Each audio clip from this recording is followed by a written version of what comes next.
And we're back here at Table Tennis and the Internet of Things. So I got a question from one of the subscribers to the vlog. How much did that loot from the tag sale cost? I'm paraphrasing, but they were really interested to know how much I spent on that stuff.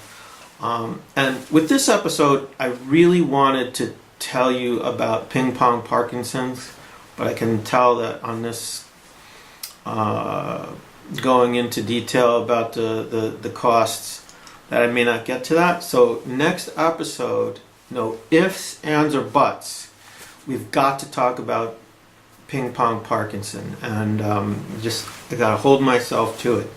But a good product manager has to listen to his customers, and I'm gonna talk a little bit about the costs and try to keep my customers happy. And on that note, Rach, I hope you've been enjoying the highlights. So it's a good question and deserving of an audit, these costs, because they may have IRS ramifications. I mean, I've used them now as, publicity and part of the show. So, I don't know. These may be write-off. I'm not sure. Anyway, so you'll recall there was Juan's jersey, and I can see now that it's dry cool technology. And oh no, there's a little ding there. I can see. But I think my cut man can probably fix it. Cut man? Anybody know which sport? Boxing. Cut person, it should probably be now. But when your boxer, took one a little too hard and opened up a little flesh wound, between rounds, or if there was like an injury, I don't know. The cut person had to, stop the flow of the hemoglobin and maybe even stitch it up so the champ could get back in there and rope a dope and what have you. I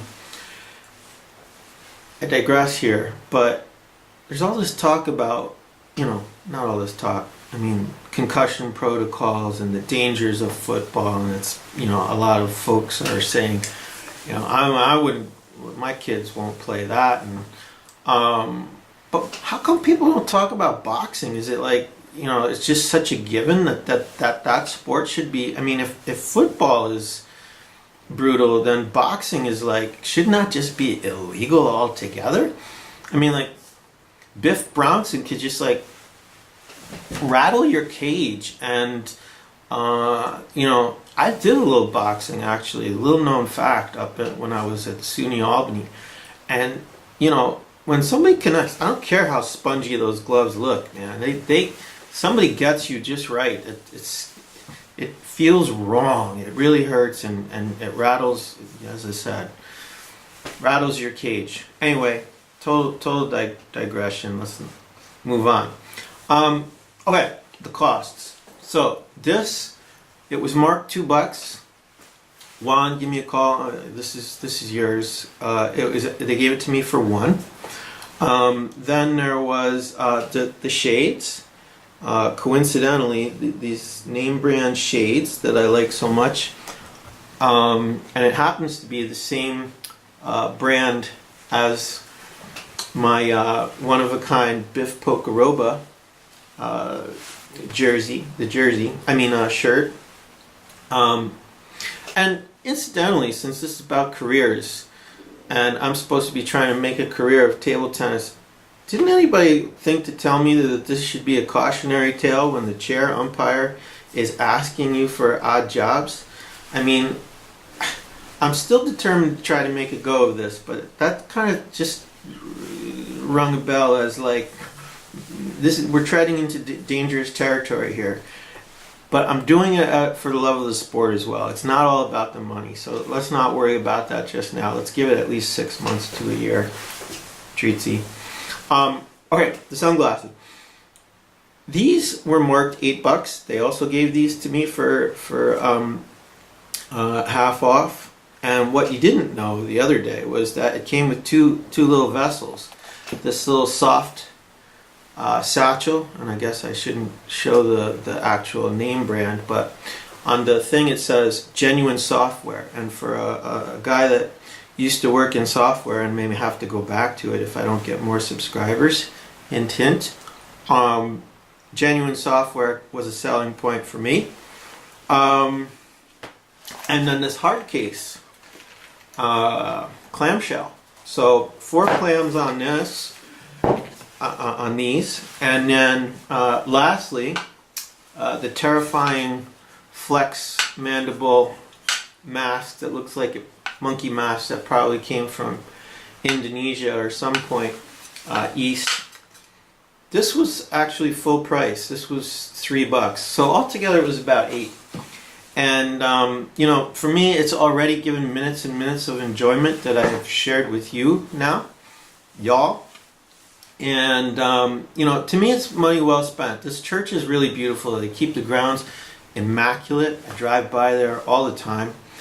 I don't go to the church, but it's also right across from where I get onto my favorite bike trail.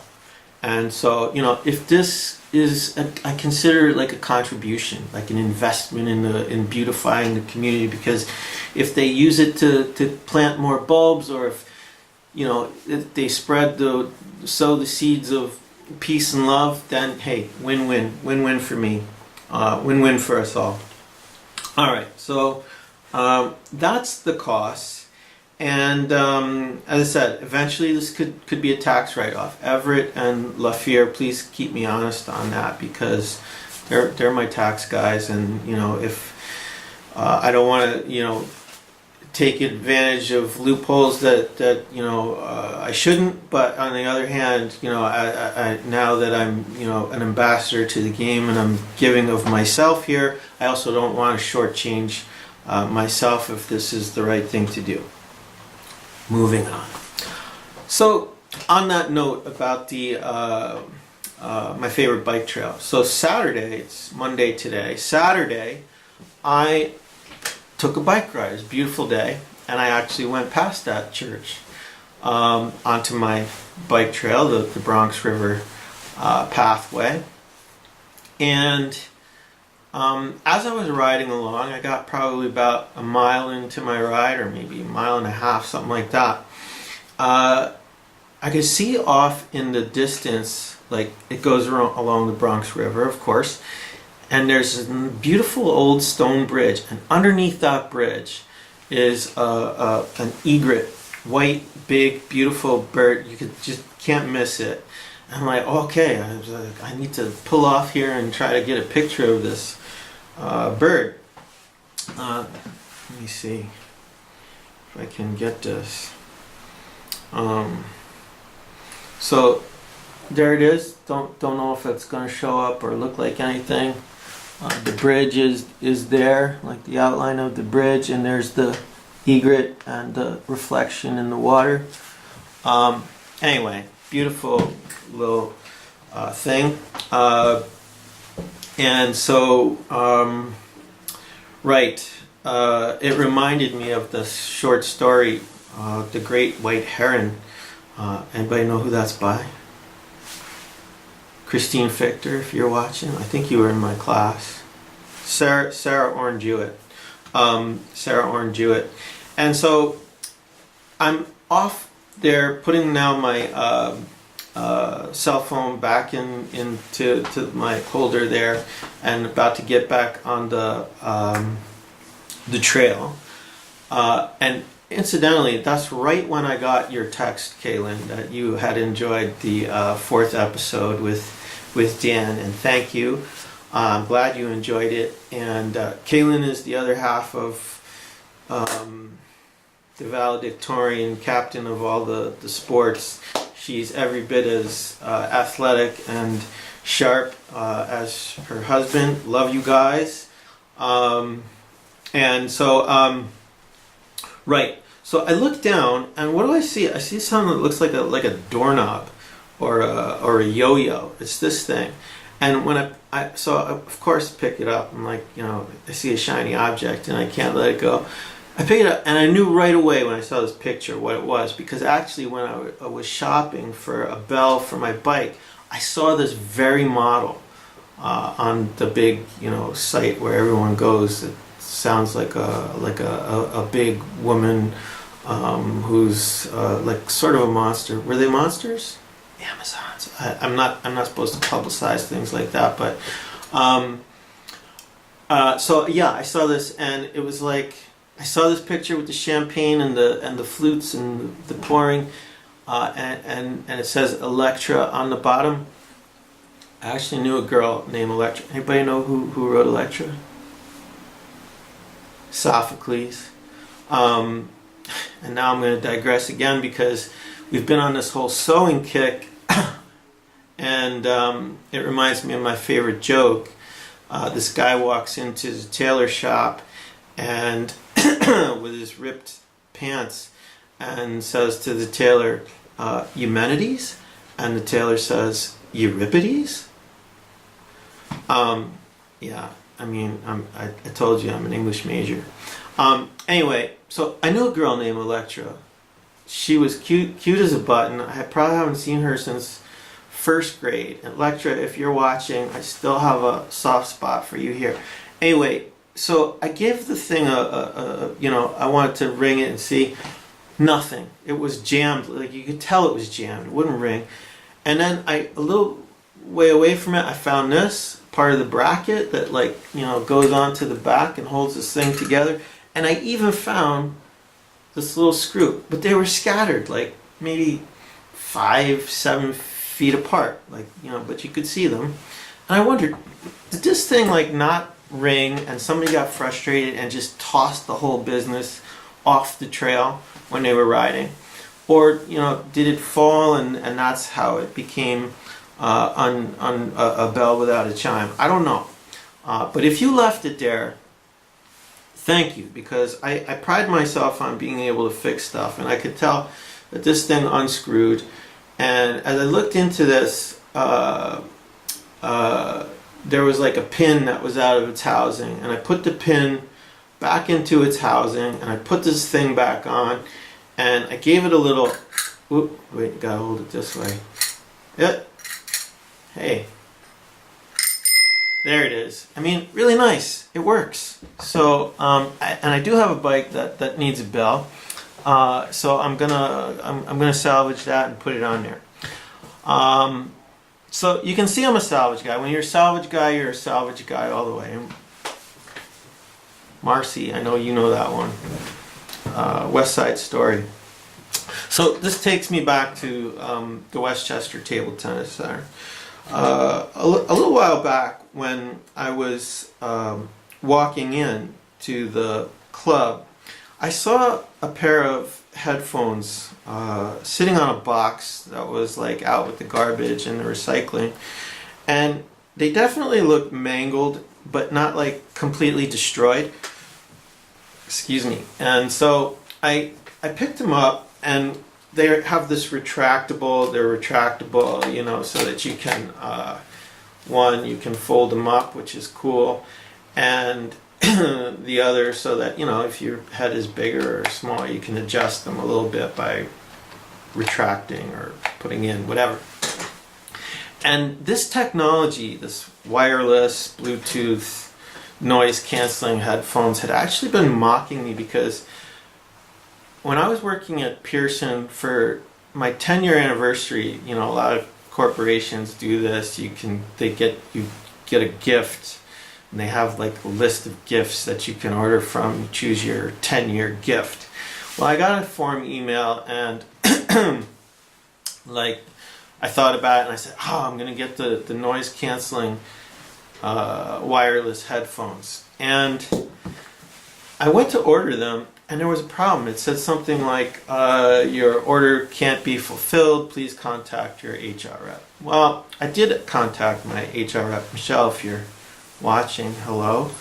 And somehow it just never made it to the top of the list. When you're either change managementizing the company, or, trying to transition people from current employee status to former employee status, or hundreds of them at a time, whatever. I'm sure things are busy and you can't just, get somebody there. 10-year gift. But anyway, I'm not bitter, of course, and I just kind of packed it in.